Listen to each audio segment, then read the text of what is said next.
Good morning, everyone. Our today's session is about digital safety net resources for small and mid-sized businesses. So now we have our guest, Gill Thomas. Another guest, Rita guest, might be joining in a few moments. So, Gill, could you please introduce yourself for our audience?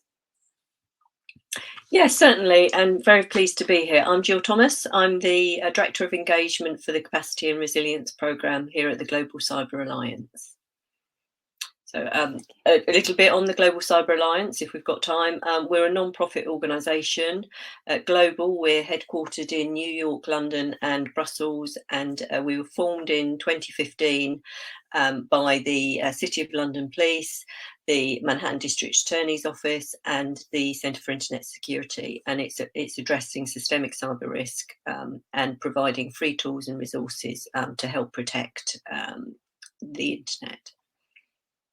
Yeah, the pandemic had forced most of us to go online, and while large businesses quickly leaned onto technology and work from home options, etc., small businesses and mid-sized businesses did face and are still facing certain challenges.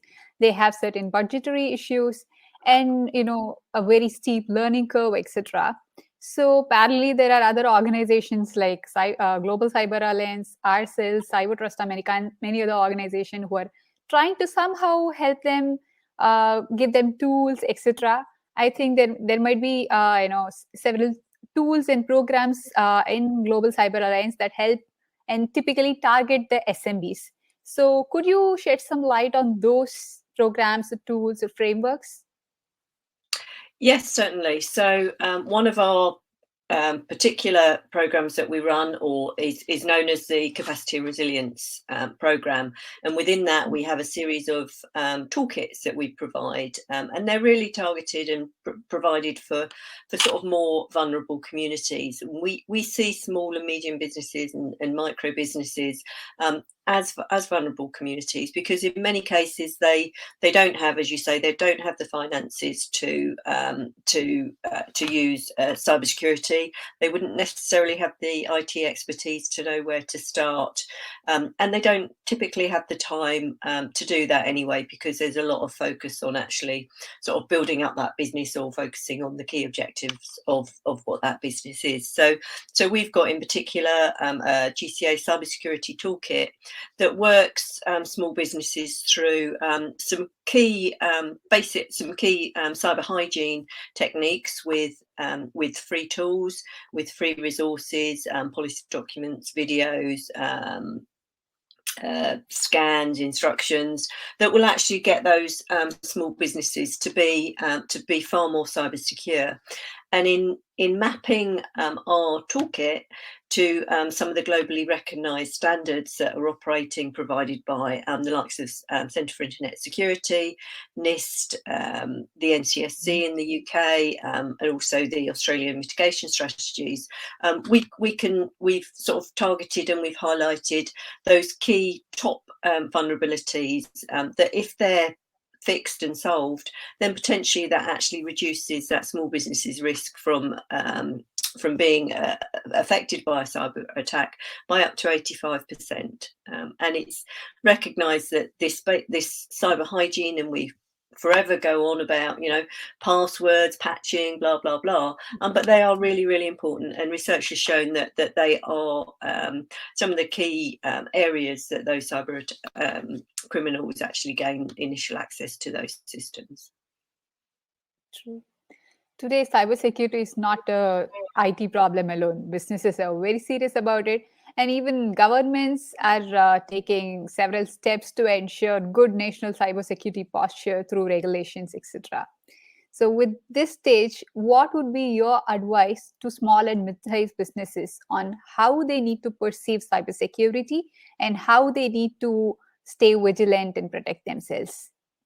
Okay, so there's a number of factors. The human aspect is really important. Social engineering, for example, where you may have a telephone call, you may receive a phishing email. They're the typical techniques that would be used. So it's being wary of that, being aware that, well, initially that you are a target. It's not just those large organisations, and in fact, probably about 43% of cybercrime does target those small businesses, and where small businesses make up the majority of businesses across the globe, then that's a really big consideration to take into effect. And it may not be that those cyber criminals are specifically targeting that small business, and often small businesses will be of the opinion, well, why would anyone be interested in me? But there's two angles there. They quite often, small businesses will form the very start of the supply chain, and so it may be that small business has been identified as a potential route in to a much larger organisation, and we've seen this before in previous attacks. So getting in at that level and then working through those interconnections, as it were, and working through that supply chain is a way for them to actually get into the ultimate target. The other consideration is that many of these attacks are automated, and so therefore it's not necessarily your business that is not necessarily specifically your business, but it may be the particular operating system that you're using, or the account or the application that you have running, and they will be automatically sort of prodding around the internet to see where these vulnerabilities lie. And we see this with IoT devices, for example, which are notoriously insecure. We did some testing earlier on in the year, and it's within minutes of standing up an IoT or connecting that device to the internet that you're already seeing those sort of attacks taking place. So it's automated and it's continuously going on. And if you have old software or you haven't patched, then potentially you're vulnerable to those automated attacks. Yeah, I especially like the point where you mentioned supply chain attacks. So mostly small and mid-sized businesses feel we are very small targets, and an attacker might not get much from us, so really he'll not be targeting. But yeah, you mentioned the supply chain attack where you might be a small loophole or a starting point for them to reach onto a bigger target or something. Very true. And just an example, for example, where if we talk about making sure that your systems are completely up to date, the WannaCry ransomware attack that took place in May 2017. Now, within 24 hours, over 230,000 computers were affected within 150 countries, and that caused over $4 billion worth of losses across the globe. And that was as a result of a vulnerability in the Microsoft operating system, the Windows operating system. Microsoft had released a patch or an update 2 months prior to that attack that had you applied that patch, then you would have been safe. If you are running an old and an outdated device, such as Windows XP, which went end of life and was no longer supported, probably I think it was 2014, was it? Then you would have been vulnerable. If you were running an up-to-date system, but you hadn't applied that patch, then again you would be vulnerable as well. So these updates do come out for a reason, and it's because vulnerabilities have been identified and these patches are put out there so that vulnerability is closed down and shut down, so it doesn't offer the cyber criminals an opportunity to get in. So keeping up to date with those is really, really important. And in the toolkit, in our Update Your Defences toolbox, there's some sort of tools in there to help you, and instructions to help you set up automatic updates on various systems. Excellent. So till now we've discussed that how patch management is important, secure hardening is important for the servers you have or things like that. But another major concern today is ransomware. There is widespread awareness starting right now, but could you tell us more about how SMBs can be more cautious in how they need to look out for such attacks and stay safe? Yeah, and again, it is this focus on cyber hygiene, and recognizing that many of the attacks will start off because through a failure of performing basic cyber hygiene. Colonial Pipeline, for example, the report that followed that was back in May, wasn't it? And half of the country's fuel supplies were cut down, and I think Colonial Pipeline had quite a significant ransom demand made on there, alongside all of the other financial losses that would have come as a result. But the report that came out afterwards suggested that one of the key factors in that initial compromise, if you like, was the fact that an admin, I believe, within that organisation was reutilising a password. It was a strong password, but it had been used on an account that had previously been affected by a breach. And so what those what happens then is that where a breach does occur, all of the credentials and all of the information that is stolen is quite often put up for sale on what we call the dark web, and then anyone can buy those credentials, and they'll then just go to a number of other different accounts and just constantly try them and see if they can get a match elsewhere. And so by reutilising passwords, you're not only giving the attackers access to that particular account if it has been affected by a breach, but you're essentially giving them access to all of the others that you use that password for as well. The other key point on Colonial Pipeline was that the system to which this password related was an old system, a legacy system, if you like, and it wasn't implementing, and two-factor authentication or multi-factor authentication wasn't available on that particular system either. And so once they had the username and the password, they were able to gain access, and once they're in once they're in, they can then start looking around within the network and within the system as to where should they go next, where is that sensitive data being held, how is it held, etc. Yeah, so once there is one single small loophole, then they just enter and then pivot through other systems, and it's a major problem soon. Absolutely, yeah. And the first point of call, and just sort of reverting back to the toolkit again, is really to understand what you've got in your network. You're keeping your corporate network separate to your personal and home network, making sure that it's only stuff that is relevant to your business that's on that network. So things like IoT devices, which are notoriously insecure, make sure that you don't have any of those on your corporate network, for example, particularly where your particularly sensitive data is held as well. And there's a quite a classic case there in Las Vegas. It was a breach that took place in a casino, and the way that the criminals got in there was because within this casino there was a fish tank, and they had tropical fish there, and the thermostat was remotely controlled by I think it was the CEO from home, and so he was able to remotely gain access to the corporate network through the thermostat to check on the fishes or whatever. But in reality, that was the route that was used by the attackers themselves to gain access via that insecure connection directly onto the corporate network, and then from there they were able to find some very sensitive client information as well, which they could then use for their own purposes. That's very interesting. Yeah.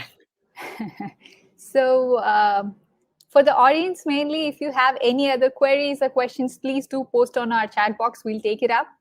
And just like Global Cyber Alliance, Cybertrust America also tried to do their bit during this pandemic, and we've tried to help small and mid-sized businesses in our own way.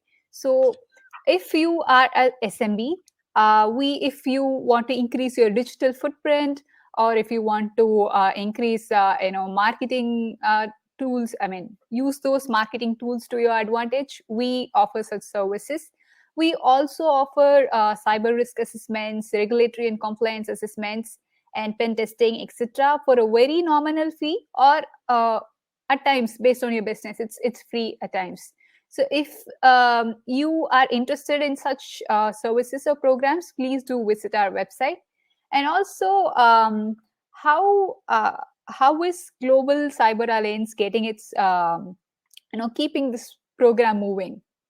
So, for example, in Cybertrust America, what we do is we get graduate students who want cybersecurity experience as interns, and then we have a pool of mentors, volunteer mentors, who will train and support these professionals, and then they get cybersecurity experience, which is what they are in for, and they parallelly help the businesses, and the businesses also get mostly free of cost or at a very nominal price. They get services which are generally very high priced at the market, and that's how we sustain our model. So please tell us about GCA.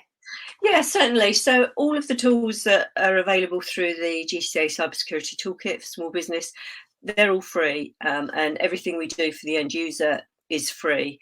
When we started out in 2015, we had some seed funding from our founders, and as I say, it's about prevention. Prevention is better than prosecution, was the theory then, and it still holds true now. So if we can invest in providing that knowledge and those tools that will help small businesses not be a victim of cybercrime, then that's far better than ending up prosecuting the criminals. And I think sort of 60% of small businesses who do suffer a cyber attack do tend to go out of business as well within sort of 6 months. So it is a massive problem, and particularly for small business who tend to spend so much of their time building their business up. And often it is around their livelihood as well. To have that just taken away from you is just it's heartbreaking. So it's building that sort of secure foundation that's important. So as I was saying previously, it's understanding what you've got, getting rid of anything that you're no longer using. Any old applications or accounts that you used to have that you don't use for your business anymore, delete them, uninstall them, just get rid of them. The printer that might be sat in the corner that you don't really use very often, if it's connected to the internet and it's on the corporate network, then get rid of it. Anything that's unsupported, get rid of it. Make sure that they're running at the latest software update level, and automatically apply future patches. That all of that stuff is available within our within our toolkit as well. We've covered passwords briefly. We've got tools for two-factor authentication. Then it's the antivirus. One of the examples as well of one of the tools that we've developed alongside IBM and Packet Clearinghouse is a service known as Quad 9, and that is it's a DNS filtering or firewall service. What it does is it takes about 5 minutes to implement on your laptop, phone, or router, and all you're doing is you're changing your DNS to 9.9.9.9. You just do it in your settings. That then routes your traffic via our global network of resolvers. And we're then looking at the websites that you're trying to get to. If that website is known to being malicious, then we'll block you accessing it, and so therefore you're protecting yourself from visiting those websites that are known to harbour malicious content. And if you think that is probably about 200,000 at least new websites that are being registered every day, there's an estimate that says that up to 70% of those are being registered with the intent of using them for malicious purposes. So it's a big problem, and Quad 9 is there to help prevent you even accessing those websites in the first place. Sure, there seems to be a lot of interesting tools.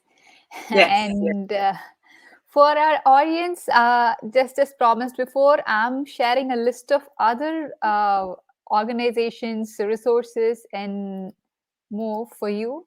I'm adding them on the chat box. We have certain resources from NIST.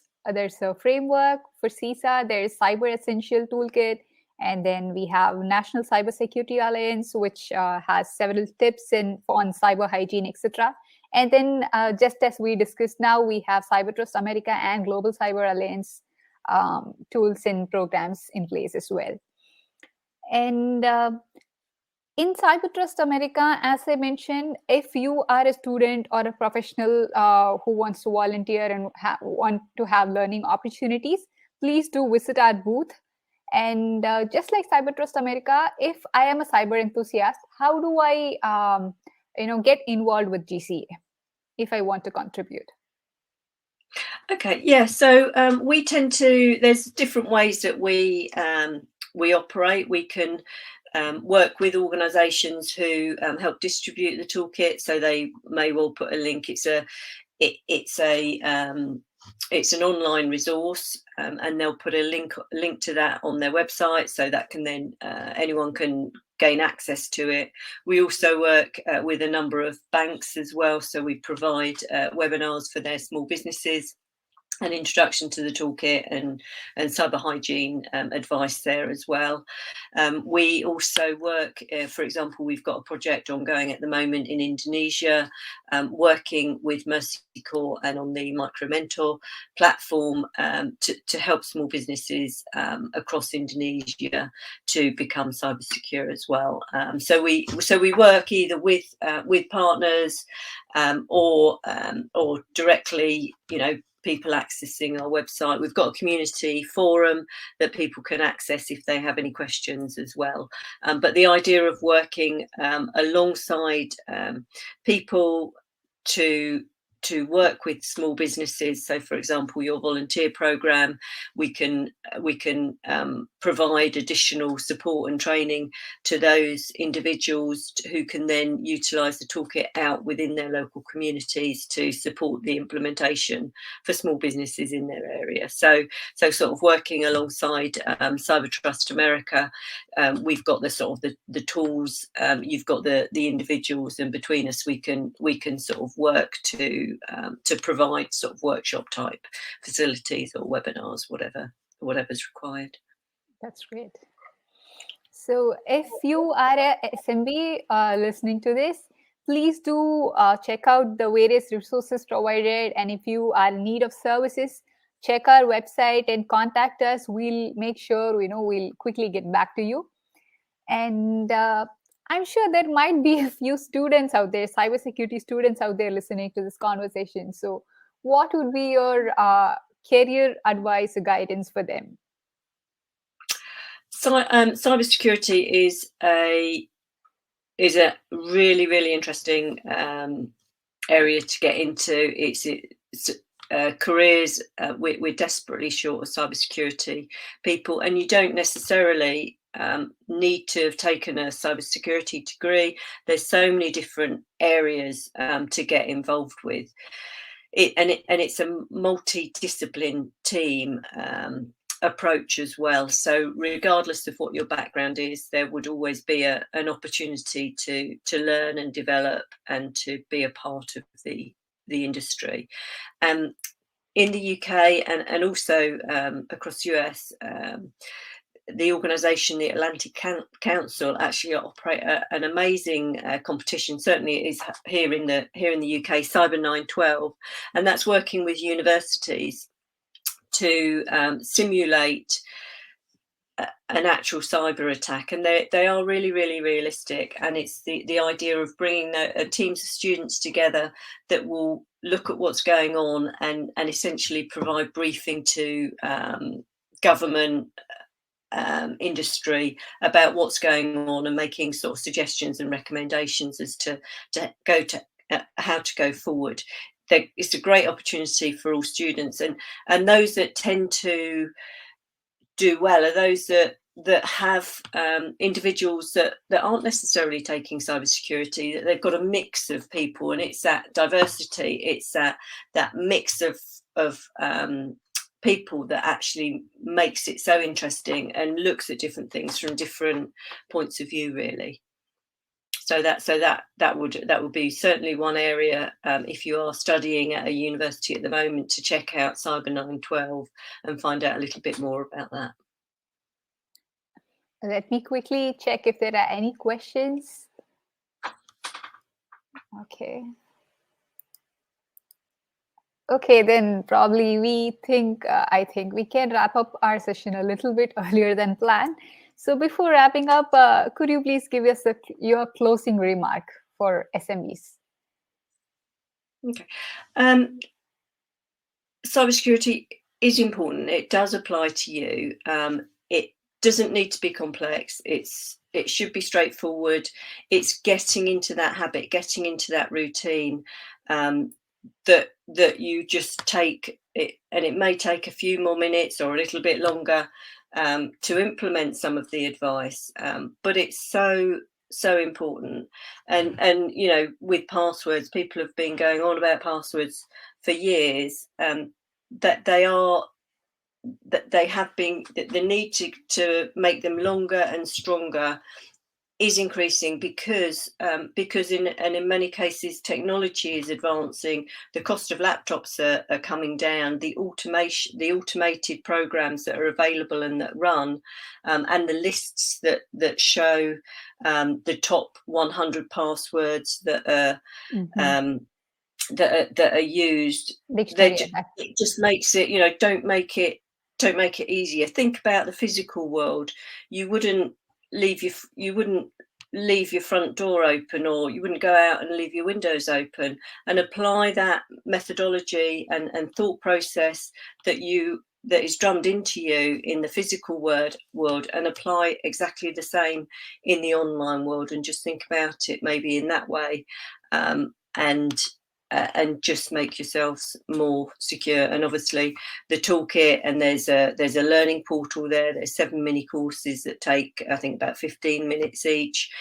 Just take a look at that, and just start, you know, one step at a time, building that up, and then soon all of the tools, as I say, in the toolkit are free.